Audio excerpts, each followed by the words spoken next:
تمام تعریفیں اس وحدہ لا شریک رب کے لیے ہیں جس نے اس کائنات کو معرض وجود میں لایا، جو سب کا پالنے والا خالق اور پروردگار ہے۔ درود و سلام ہو اس کے پیارے نبی حضور سرور قلب سینہ، حضور تاجدار ختم نبوت، شافی یوم النشور، آقا دو جہاں، سیدنا محمد مصطفیٰ صلی اللہ تعالیٰ علیہ وبارک وسلم کی ذات اقدس پر، جن کے وسیلہ سے اللہ پاک نے ہم کو دین و دنیا کی نعمتوں سے نوازا، اخص الخاص کر کے بنی نوح انسان سے پیدا فرمایا۔ غرامی القدر حضرات، جو شخص نبی علیہ السلام کی مبارک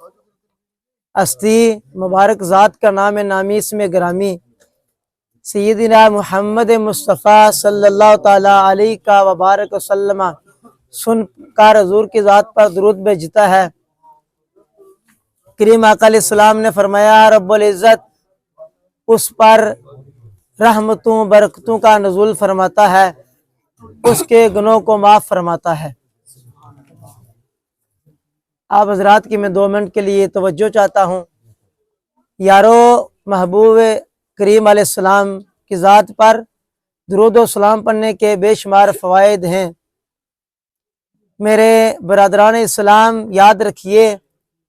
کہ یہ جو مقدس محفلیں ہوتی ہیں، یہ نورانی، وجدانی اور پاک محفلیں ہوتی ہیں، ایصال ثواب کی، خاک میلاد کی محفل ہو، ذکر کی محفل ہو، لیکن یہ ان کا جو تعلق ہوتا ہے، جو ربط ہوتا ہے، وہ رسول اللہ کی ذات سے ہوتا ہے۔ تو اس لیے حضور علیہ السلام کی مبارک ذات پر درود و سلام پڑھیں تاکہ اللہ پاک ہمارے گناہوں کو بھی معاف فرمائے اور ہم پر رحمت و برکتوں کا نزول بھی فرمائے، اور یہ جو محفل کا اصل مقصد ہے، اصل جو مدعا ہے، وہ ہمیں حاصل ہو جائے۔ تو کوئی زبان خاموش نہ رہے۔ الصلاۃ والسلام علیک یا سیدی یا رسول اللہ وعلی آلک وصحابک یا محبوب اللہ۔ الصلاۃ والسلام علیک یا سیدی یا رسول اللہ وعلی آلک وصحابک یا رحمت للعالمین۔ جناب محترم مولا محمد منظور صاحب کے والد ماجد اور والدہ ماجدہ اور دیگر خاندان سے تعلق رکھنے والوں کے لیے ایصال ثواب کی محفل سجائی گئی۔ دعا کرو برادران اسلام کہ ہم جب دنیا سے جائیں تو ہمیں بھی اللہ پاک اپنے والدین اور ہماری اولاد کو بھی اور اولاد کی اولاد کو اسی طرح چلتے چلتے طلوع قیامت تک آنے والی نوع انسانوں کو بھی ایسی محافل، ایسی مقدس دعاؤں کا سلسلہ برقرار رکھنے کی توفیق عطا فرمائے۔ اللہ پاک عز و جل نے قرآن میں ارشاد فرمایا ربنا اغفر لنا ولاخواننا الذین سبقونا بالایمان، کہ ان لوگوں کے لیے مغفرت طلب کرو جو ایمان کی حالت میں تم سے پہلے چلے گئے، ان سے مراد امت مسلمہ بھی ہے، دیگر انبیاء کرام اور ان کی امتیں جو کلمہ گو لوگ تھے وہ بھی مراد ہیں۔ تو جب قرآن سے یہ بات ہمارے لیے ثابت ہو گئی، یہ وہ کتاب لا ریب جس میں شک کی گنجائش تصور بھی نہیں انسان کر سکتا، جس کے بارے میں سوچ بھی نہیں سکتا، خواہ وہ کتنا بڑا فلاسفر ہو، ٹیکنالوجی ہو، کوئی بھی عالم فاضل ہو یا کوئی دنیا کا سائنسدان ہو۔ یارو، جس قرآن کی شان و عظمت سونے جبریل لے کر پیارے آقا کے پاس آئیں، اس سے بڑا کوئی ہے عالم؟ یا اس قرآن کی مبارک آیت سے کوئی انکار کرنے والا ہے جس میں رب فرمائے کہ میں خود کہتا ہوں رب ہو کر، تمہارا خالق ہو کر کے اپنے بڑوں کے لیے دعائیں کیا کرو، اپنے کلمہ گو حق والوں کے لیے دعائیں کیا کرو، وہ حق پر تھے، وہ مسلمان تھے، رب کو وحدہ لا شریک مانتے تھے، توحید کی پرچار کرنے والے تھے، رسالت کو ماننے والے تھے، فرشتوں پر ان کا ایمان تھا، دنیا آخرت پر تھا، اللہ کی طرف سے جو تقدیر تھی اس پر ایمان تھا، فرشتوں کے پاس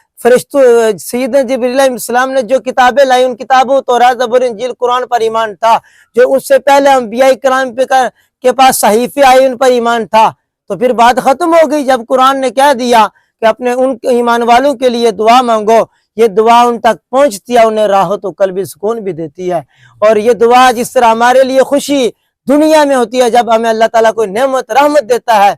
تو اسی طرح یہ دعا ان کے لیے نعمت و رحمت بن کر قبر میں ان کے لیے خوشی بن جاتی ہے، ان کے لیے سکون بن جاتی ہے، ان کے لیے عذاب دوزخ سے نجات کا ذریعہ بن جاتی ہے، ان کے لیے معرفت مصطفیٰ و معرفت الہی کا ذریعہ بن جاتی ہے۔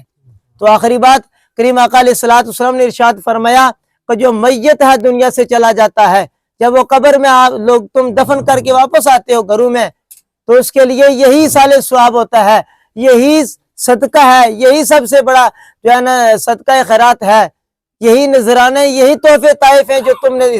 قرآن مجید، ذکر مصطفیٰ، ذکر الہی اور کلمہ حق کے اور دیگر جو استغفار کے جو تم نے وظائف کیے، یہی اس کے لیے بہت بڑی نعمت ہے۔ آقا علیہ السلام نے فرمایا جب وہ میت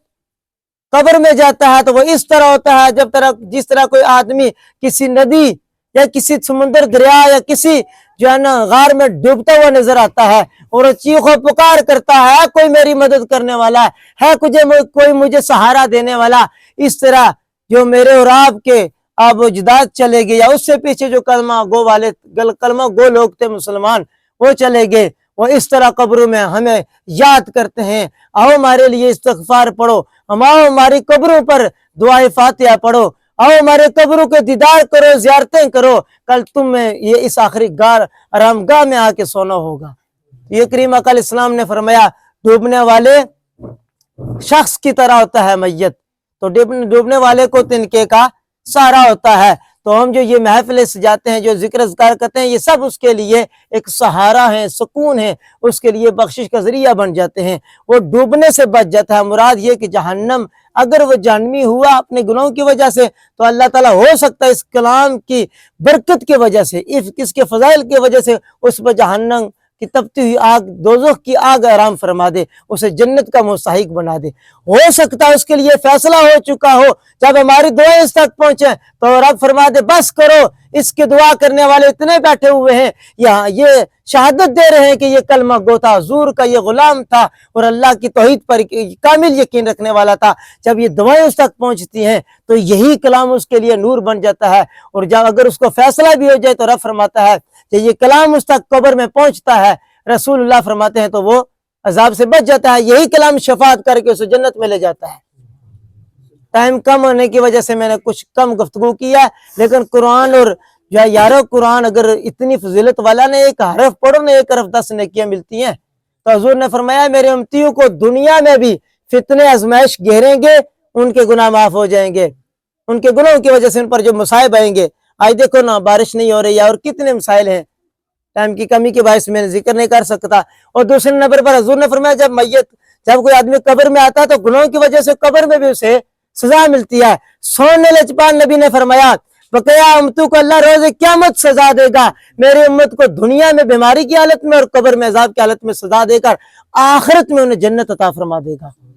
یارو یہ خوش نصیب ہیں ہم کہ ہم مرنے سے پہلے بھی اللہ ہمیں کوئی آزمائش یا کسی امتحان میں مبتلا کر دیتا ہے، وہ بیماری ہمارے لیے بخشش کا ذریعہ بن جاتی ہے، گناہوں سے ہمیں اس طرح پاک کر دیتی ہے گویا ماں نے ہمیں ابھی جنا ہو۔ یہ حضور علیہ السلام کی حدیث ہے کہ دنیا میں آزمائش برداشت کرو، امتحان برداشت کرو جو رب کی طرف سے آتے ہیں، یہ کبھی نہ گلا کرو ہائے کیا ہوگا رب تو نے یہ کیا کر دیا، رب تمہارے لیے بہتر کرتا ہے۔ وہ سیدنا ایوب علیہ السلام نبی تھے، مبارک جسم میں ان کی حالت کیا تھی کہ جب وہ کیڑا زمین پر گرتا تھا اٹھا کے جسم میں رکھتے، کہتے کہ خدا تیری خوراک خدا نے میرا جسم بنایا۔ وہ تو نبی تھے، ہم امتی ہیں یارو۔ سیدنا ایوب علیہ السلام نے چیخ لگائی، رب نے فرمایا آپ چیخ اس کے بعد نہ مارنا، اے ایوب یہ میرا امتحان ہے،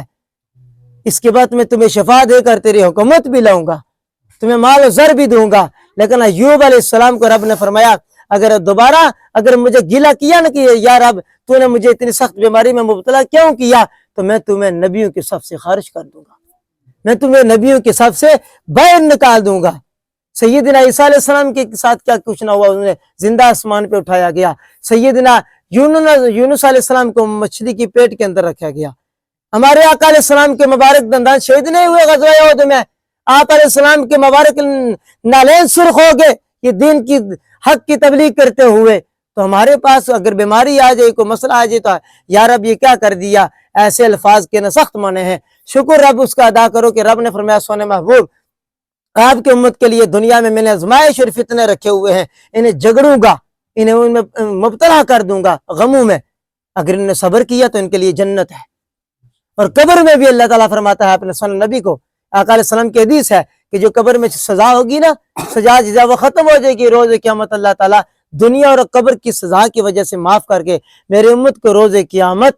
جنت میں داخل کر دے گا۔ تو یہی ہے کہ والدین کو یاد کرنا، ان کے لیے اصال ثواب کرنا، ان کے لیے محفلیں سجانا، ذکر کی ہوں گی یا میلاد کی ہوں یا کوئی بھی نام دے دو محفل کا، کوئی مسئلہ نہیں ہے۔ اور جو کہتے رہتے ہیں انہیں ضرورت نہیں ہے، وہ جو کہتے رہے وہ کہتے رہے کہ تم نے یہ کیوں کیا وہ کیوں کیا، ہمیں چاہیے کہ ہم اپنے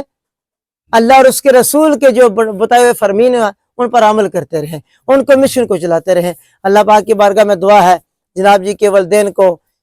جنت الفردوس میں اعلیٰ وعرف مقام عطا فرمائے، دیگر جو یہاں تحریری نام شدہ ہیں اللہ تعالیٰ سب کی بخشش فرمائے، اور ہمیں اسی طرح اپنے کلام الہی پر یقین رکھ کر بروں کے لیے اصال ثواب کی محفلیں ہمیشہ